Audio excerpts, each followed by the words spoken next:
ខ្ញុំទៅពេលខ្ញុំមានអត្រៈមកឥឡូវជីវភាពខ្ញុំរៀងធូរគាត់បើជាងឆ្នាំមុនចាមានឥឡូវមានផ្ទះមាន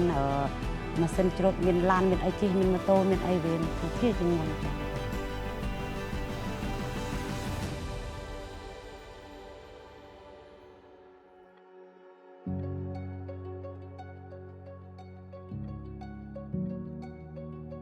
អាចឈ្មោះខំសិតមុំបាយឃុំបតាំងស្រុកលំផាត់ខេត្តរតនគិរីអញជនជាតិតំពួនមកនៅហ្នឹងប្រហែលជា2002តែមុនទៅមកអត់មានអីទេម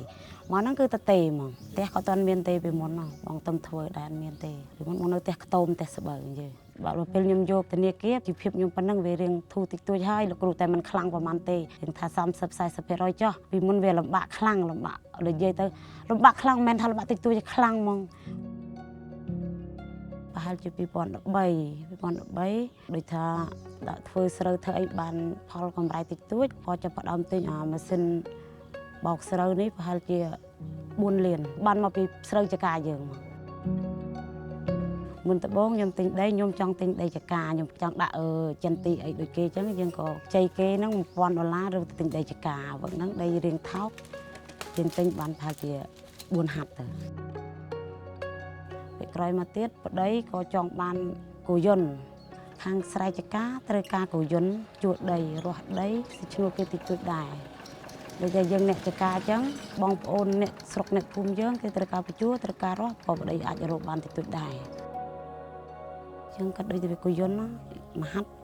150000 200000អីទៅបញ្ជួទាំងរាស់យើងឧទាហរណ៍សល់ពីប្រេងអីបានតែ100000អីយើងទៅ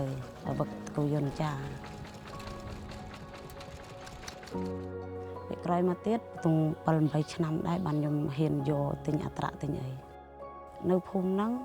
វាអត់សូវសម្បូរអត្រៈទេតែដីយើងវាច្រើនដីចកាដីស្រែដែរហើយយើងមានអត្រៈយើងបានដាំសណ្ដែកដាំស្រូវទៀតចកាក៏បានបញ្ជួស្រែក៏បានបញ្ជួវាបានច្រើនអត្រៈខ្ញុំអត់មានលុយទេតែខ្ញុំខ្ចីគេទាំងអស់អញ្ចឹងលើអត្រៈខ្ញុំអត់មានលុយផ្ទះទេជួលអត្រៈគេដូចថាមហាត់បើជួលដីលាតទៅវាមហាត់17ទៅ180000ខ្ញុំដល់ពេលខ្ញុំមានអត្រៈមកក៏រៀងធូរធារតិចតួចដែរ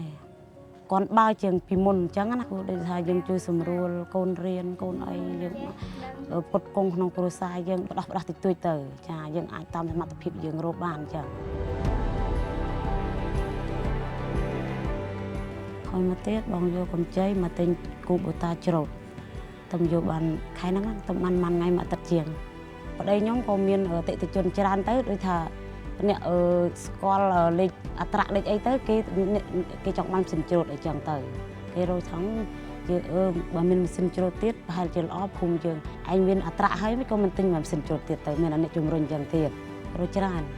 និយាយទៅអត្រៈក៏ឲ្យតែខែរកដឹងរកច្រើនឥឡូវជីវភាពខ្ញុំរៀងធូរគាត់បើជាងឆ្នាំមុនចាមានឥឡូវមានផ្ទះមាន